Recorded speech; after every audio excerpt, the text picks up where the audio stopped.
Hello everyone, मैं शिवम आनंद आप लोगों के लिए फिर से कुछ नया लेके आया हूँ हिस्ट्री रिलेटेड। जो हिस्ट्री का ही एक पार्ट है एंसाइंट हिस्ट्री। मैंने मॉडर्न हिस्ट्री भी कर रखा है, अब मैं एंसाइंट हिस्ट्री का बात कर रहा हूँ। तो एंसाइंट हिस्ट्री के लिए मैंने 50 क्वेश्चंस वन लिनियर बेस्ड है।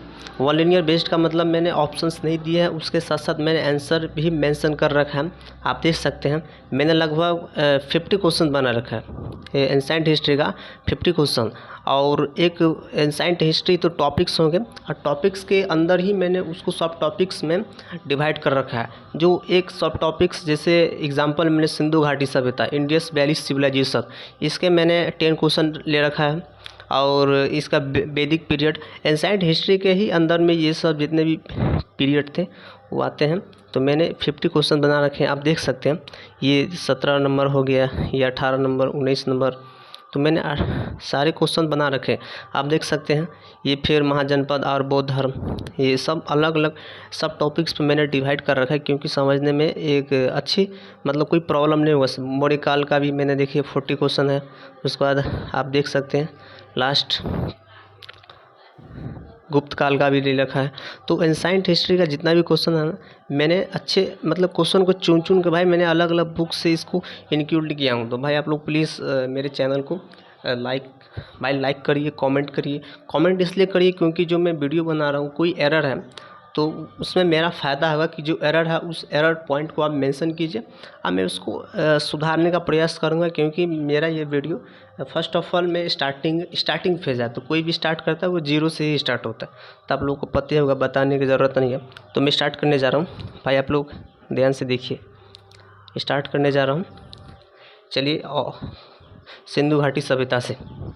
तो आप लोग सही से पढ़िएगा, इसको याद भी हो जाएगा, मैं याद करवा दूँगा क्लास में ही। तो आप लोग देखिए, मैं स्टार्ट करने जा रहा हूँ सिंधु घाटी सभ्यता से। सिंधु घाटी सभ्यता, इंडस वैली सिविलाइजेशन। तो सिंधु घाटी क्वेश्चन नंबर 1 देखिए, सिंधु घाटी सभ्यता की खोज किसने की? तो दयाराम साहनी ने। सिंधु घाटी सभ्यता की खोज किसने की? दयाराम साहनी ने। कौन सी ईस्वी में? तो 1921 ईस्वी में दयाराम साहनी ने कौन सी घाटी की मतलब कौन सी सभ्यता की खोज की? तो सिंधु घाटी सभ्यता की। किसने की? दयाराम साहनी ने। ये आप याद रखिएगा 1921 ईस्वी में।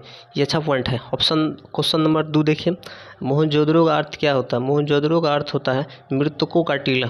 मृतकों का टीला, मोहनजोदड़ो का अर्थ होता है मृतकों का टीला। क्वेश्चन नंबर 3 देखिए, सिंधु सभ्यता किस नदी के किनारे बसी थी? सिंधु सभ्यता किस नदी के किनारे बसी थी? तो सिंधु नदी के किनारे बसी है। किस नदी के किनारे बसी है? सिंधु नदी के किनारे बसी है। क्वेश्चन नंबर 5वां देखिए, क्वेश्चन नंबर 5वां, क्वेश्चन नंबर 5 में चौथा भी हो गया। 5वां, मोहनजोदड़ो में कौन सा प्रसिद्ध स्नानागार मिला है? मतलब मोहनजोदड़ो में कौन सा प्रसिद्ध स्नानागार मिला है? तो वह ग्रेट बांध। कौन सा मिला है? ग्रेट बांध। कौन सा बांध मिला है? मोहनजोदड़ो में कौन सा प्रसिद्ध स्नानागार मिला है? तो ग्रेट बांध।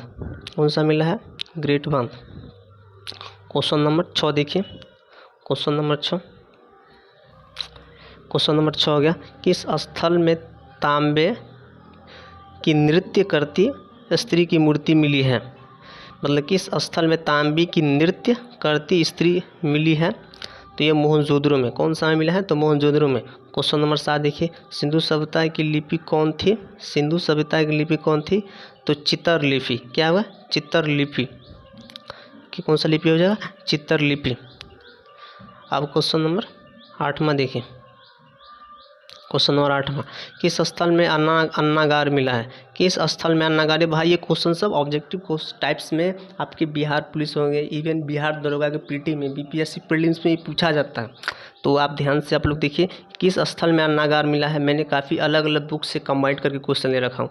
तो हड़प्पा सभ्यता में। किस स्थल में अन्नागार मिला है? तो हड़प्पा सभ्यता में। ऑप्शन, सिंधु सभ्यता के लोग किस धातु से परिचित नहीं थे? तो लोहा से। सिंधु सभ्यता के लोग किस धातु से परिचित नहीं थे? तो लोहा से। सिंधु सभ्यता के लोग किस धातु से परिचित नहीं थे? तो लोहा से। क्वेश्चन नंबर 10वां देखिए, किस स्थल को समुद्री व्यापार केंद्र माना जाता है? किस स्थल को समुद्री व्यापार केंद्र माना जाता है? तो लोथल को।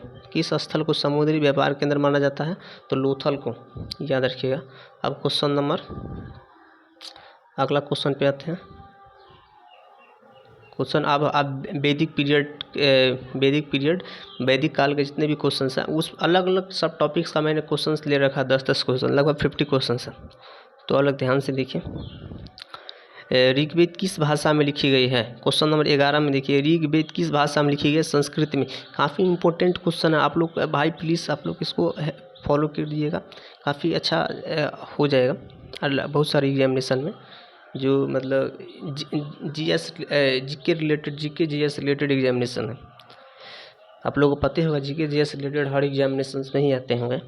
तो ऋग्वेद में कुल कितने सूक्त प्राप्त हुए? ऋग्वेद में कुल कितने सूक्त हैं? तो 1028। ऋग्वेद में कुल कितने सूक्त है? तो 1028 सूक्त हैं, ये देख सकते हैं। सप्त, क्वेश्चन नंबर 13, सप्त सिंधु प्रदेश का अर्थ क्या होता है? सप्त सिंधु प्रदेश का क्या अर्थ होता है? 7 नदियों का क्षेत्र। सप्त सिंधु प्रदेश का क्या अर्थ होता है? 7 नदियों का क्षेत्र। सप्त सिंधु नदियों का सप्त सिंधु प्रदेश का क्या अर्थ होता है? 7 नदियों का क्षेत्र। अब क्वेश्चन नंबर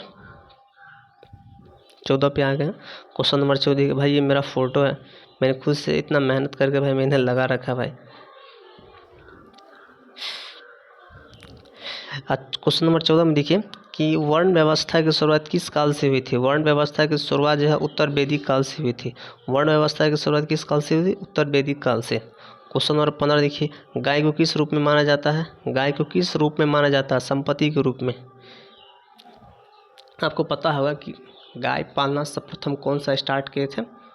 तो गाय पालना जो है ना कौन सा स्टार्ट किए थे? तो ये जितने ब्राह्मण लोग हैं ना, ब्राह्मण लोग ही सर्वप्रथम, ब्राह्मण लोग जो थे ना मध्य एशिया से आए हुए थे। वो लोग मूल निवासी नहीं है, जितने भी ओबीसी और SC ST है वो मूल निवासी है। ये लोग मध्य एशिया से आए हुए थे। और मध्य एशिया के लोग अक्सर जो थे ना गाय को बहुत पूजते थे, मतलब गाय को माता की तरह मानते थे। तो उसी पारंपरिक काल से ही स्टार्ट है, जो हम लोग अभी भी हिंदू धर्म में गाय को माता के रूप में मानते हैं। तो ये मध्य एशिया से आए लोग ही, जो ब्राह्मण लोग हैं, राजपूत, जितने बड़े उच्च वर्ग हैं जनरल के, वो मध्य एशिया से ही आए हुए हैं। हम लोग मूल निवासी हैं। अब क्वेश्चन नंबर 14 देख सकते हैं। क्वेश्चन नंबर 14, क्वेश्चन नंबर 17 कि आर्यों का मुख्य देवता कौन है? आर्यों का मुख्य देवता कौन है?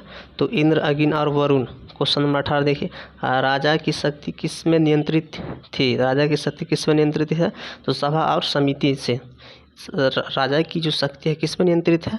तो सभा और शक्ति से। क्वेश्चन नंबर 19 देखिए, यज्ञ का उद्देश्य क्या है? यज्ञ का उद्देश्य है देवताओं को प्रसन्न करना। यज्ञ का उद्देश्य क्या है? देवताओं को प्रसन्न